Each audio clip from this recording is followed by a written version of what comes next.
Let's begin with a disturbing truth. You don't control your life as much as you think you do. That feeling of autonomy, of making your own decisions, is often an illusion. Think about it. How many times have you acted on a thought that didn't even originate from you? A suggestion here, a subtle nudge there, and suddenly you're following a path that was never really yours to begin with.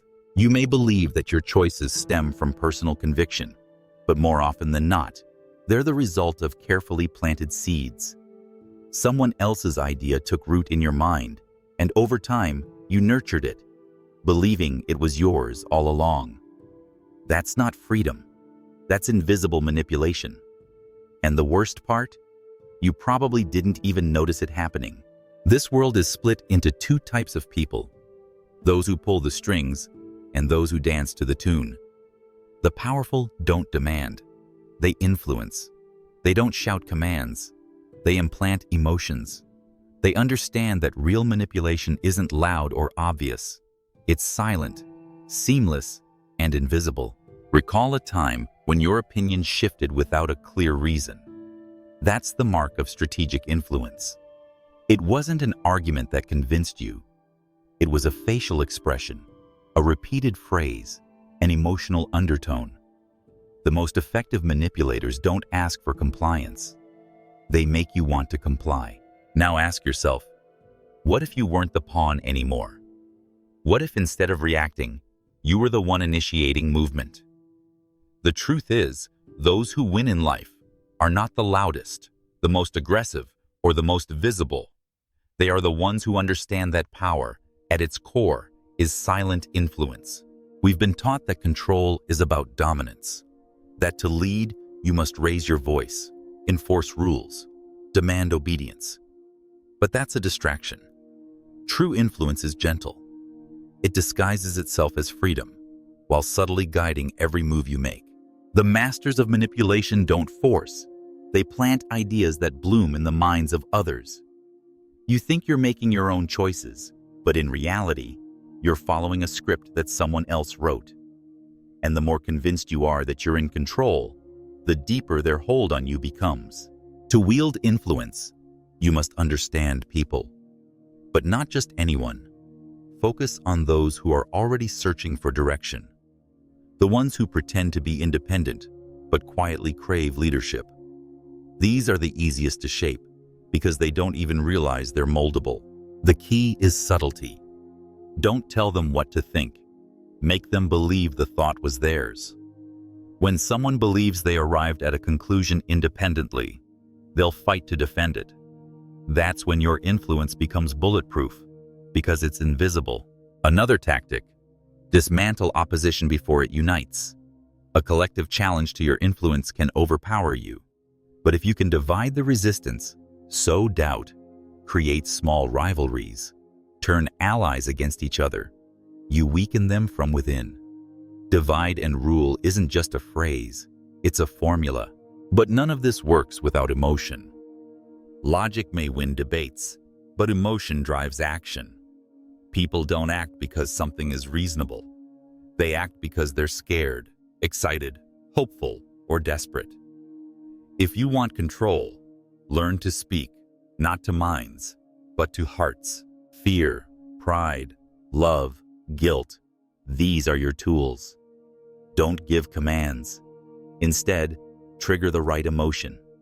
Make them feel like it's their duty, their desire, their survival. When people feel, they act. And when they act on emotion, they don't question the source. This power is seductive, but dangerous. If people discover your hand in their decisions, you become the enemy. Once your influence is exposed, trust evaporates. And worse still, your own methods can be turned against you by someone who watched and learned. Manipulation is like a blade, sharp, precise, effective. But just like a blade, it can wound its master. Many who thought themselves untouchable were eventually outmaneuvered. History is littered with strategists who fell victim to their own game. So ask yourself, are you ready for the price of control?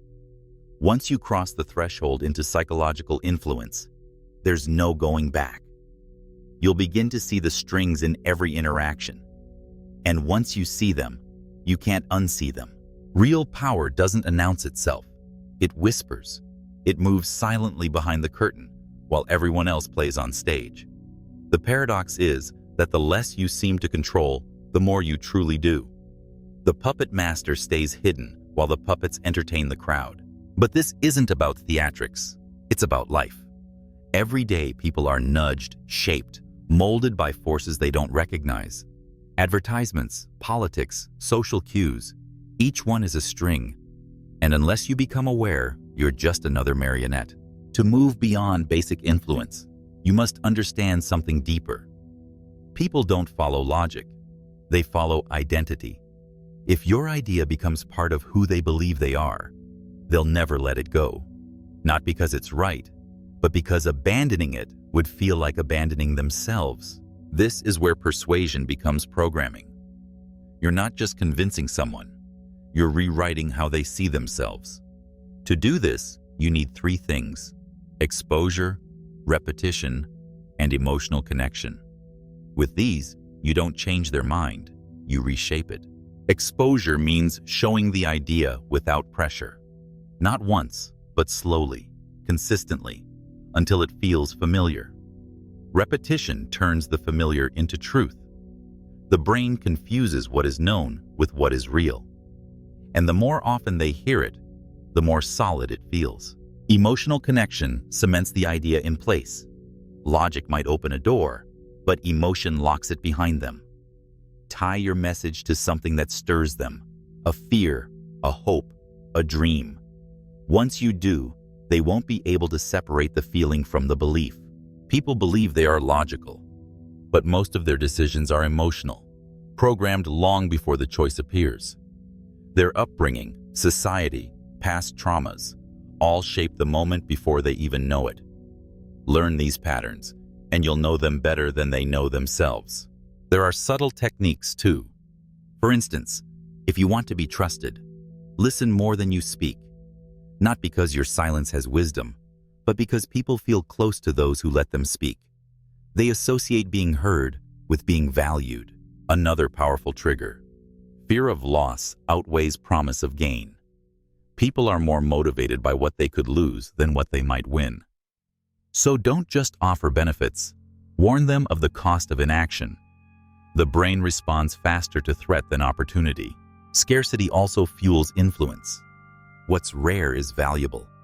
If you make an idea or identity feel exclusive, reserved for a select few, it gains weight. People want to be part of something others can't access. They want to feel chosen, not sold to. But influence faces its greatest threat in unity. When people come together around a shared goal, manipulation becomes difficult. Group cohesion builds resistance. That's why, to maintain control, you must prevent that unity before it begins. You don't need to crush opposition, just divide it. Whisper doubts, inflate egos, provoke rivalries. A fragmented group cannot act. They'll exhaust themselves in internal battles, leaving you untouched. This is how power has been preserved for centuries. Still, the biggest threat isn't rebellion. It's what happens inside you. When you master manipulation, you begin to see the truth behind every interaction. You question every compliment, every relationship, every moment of affection. Was it real or engineered? This awareness changes you permanently. You begin to doubt sincerity, even your own. And here's the cruel irony. Once you see the strings, nothing feels genuine. You wonder if you were ever truly loved, or just effectively persuasive. The final truth is this: even the best manipulators can't predict everything. Human beings are chaotic. A single emotion, a sudden change, a shift in perspective can unravel years of influence. No strategy is immune to the wild card of the human heart. So the question isn't just, can you control others? The real question is, can you accept the consequences of doing so? Because when you tamper with people's minds, you also risk losing your own grounding. And that is a price many fail to recognize. In the end, power is never about domination. It's about precision. It's not about shouting orders. It's about getting others to whisper your beliefs. And if you play this game, remember, those who pull the strings are also tied to them.